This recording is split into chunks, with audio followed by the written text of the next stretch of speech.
ہم نے انسان کو مشقت میں پیدا کیا. یہ مشقت ہر انسان کا مقدر ہے. لوگ گھروں کو چھوڑ کر آئے ہوئے ہیں, کہاں کہاں انسان جاتا ہے. یہ اس دنیا میں محنت اور مشقت. ہاں ایک مغالطہ ہو جاتا ہے کہ شاید یہ محلوں میں رہنے والے جو ہیں انہیں کوئی مشقت نہیں, انہیں کوئی دکھ نہیں. حالانکہ حقیقت یہ نہیں ہے. جو جتنا امیر ہے آپ دیکھیں گے اس کی جسمانی مشقت کم ہے, ذہنی کوفت زیادہ ہے. ٹرینکولائزرز کی انہیں ضرورت پڑتی ہے, انہیں سیڈیٹیوز چاہیے. خواب آور دوائیں مزدور کو نہیں کبھی ضرورت پڑے گی. وہ 8 گھنٹے کی محنت کرنے کے بعد ایسا سوتا ہے کہ وہ صبح ہی کی خبر لے گا. اور یہ وہ لوگ ہیں کہ جن کو ہپنوٹکس, خواب آور دوائیاں, سیڈیٹیوز, مسکن ادویات, یہ سارا لبنیم اور یہ ویلیم اور یہ فلاں اور یہ فلاں, یہ کن کے ہاں جاتے ہیں. ذہنی سکون اور اطمینان انسان کو حاصل نہیں. کسی کی جسمانی مشقت ہے, کسی کی ذہنی مشقت. میں آپ کو یاد دلانا چاہتا ہوں مہاتما گوتم بدھ کا معاملہ. 30 برس کی عمر میں کپل وستو کا شہزادہ محل کو چھوڑ کر نکل گیا. جوان بیوی کو سوتا ہوا چھوڑ کر گیا. شیر خوار بچے کو چھوڑ کر گیا.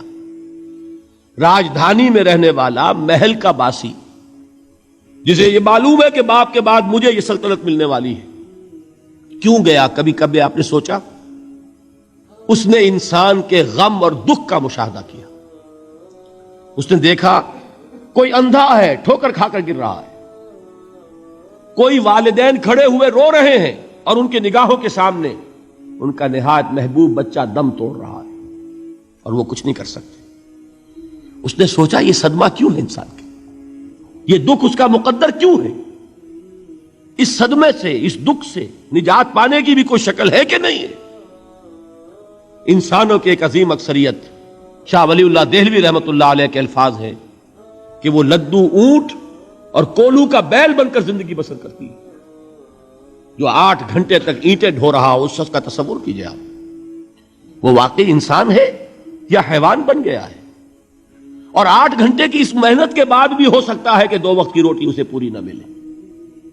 اور یہ تو ہو سکتا ہے, نہیں ہوتا ہے, کہ اگر بچہ بیمار پڑ گیا ہے تو شاید کوئی برتن بیچے بغیر اس کی دوا کا سامان نہ کر سکے. ایسا شخص کتنے بوجھوں تلا دبا ہوا ہے, کتنی مشقت کے اندر پسا ہوا ہے. لدو اونٹ اور کولو کا بیل انسانوں کی عظیم اکثریت کی سطح پر زندگی بسر کرتی ہے. لیکن آپ کو معلوم ہے کہ کولو کے بیل کے لیے مشقت ہی مشقت ہے, اس کے احساسات یہ نہیں ہے جو کہ ان سے انسان کو جو صدمہ پہنچتا ہے.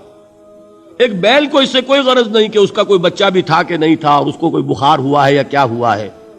اس صدمے سے وہ بیل بچا ہوا ہے. گھوڑے کو کوئی پتا نہیں کہ میرا بھی کوئی اولاد میری ہے یا نہیں ہے, اور مجھے اس کا کوئی صدمہ ہے یا دکھ ہے, کوئی پتا نہیں. لیکن انسان کا معاملہ یہ ہے کہ والدین کو جو جو دکھ دیکھنے پڑتے ہیں اپنے بچوں کے لیے, اپنی اولاد کے لیے.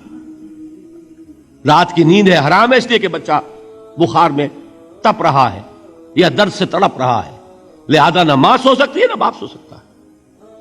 میں نے ایک موقع پر دیکھا لاہور میں کیروسین آئل, اس زمانے میں ابھی سوئی گیس نہیں آئی تھی, اور اکثر و بیشتر جو ہے یہی مٹی کا تیل جو ہے ایندھن کے طور پر استعمال ہوتا تھا, اس کی شارٹیج ہو گئی تھی. تو کئی فرلانگ لمبی قطاریں لگتی تھی ان دکانوں کے باہر, ڈپوں کے باہر. اور ایسے ایسے منظر بھی کہ ایک خاتون برقع پوش, ایک گود میں بچے کو لیے ہوئے, ایک کی انگلی پکڑے ہوئے, بوتل ہاتھ میں لیے ہوئے تیل کے لیے, اور کئی گھنٹے کھڑی ہے دکان پر. یہ مشقت انسان جھیلتا ہے کہ نہیں؟ غالب نے اس کا نقشہ کھینچا ہے کہ رنج سے خوگر ہوا انسان تو مٹ جاتا ہے رنج. مشکلیں اتنی پڑی مجھ پر کہ آسان ہو گئی. ہم بھول جاتے ہیں, ورنہ واقعہ یہ کہ قلب حساس ہو اگر, اور قید حیات و بند غم اصل میں دونوں ایک ہیں. موت سے پہلے آدمی غم سے نجات پائے کیوں. اچھا یہ تو ہوا لقد خلقنا الانسان فی کبد. حیوانات کا معاملہ ایک اور اعتبار سے آسان ہے. ان سے کوئی محاسبہ بھی ہے کیا؟ کوئی جواب دہی بھی ہے؟ کوئی ان کو اللہ کے حضور میں کھڑے ہو کر اپنے اعمال کا حساب بھی دینا ہے؟ نہیں. انسان کی یہ ٹریجڈی ہے، یہ المیہ ہے انسان کا. اس کو بھی قرآن مجید کی ایک سورت میں قسمیں کھا کر اذا السماء انشقت، اس کے بعد کیا فرمایا؟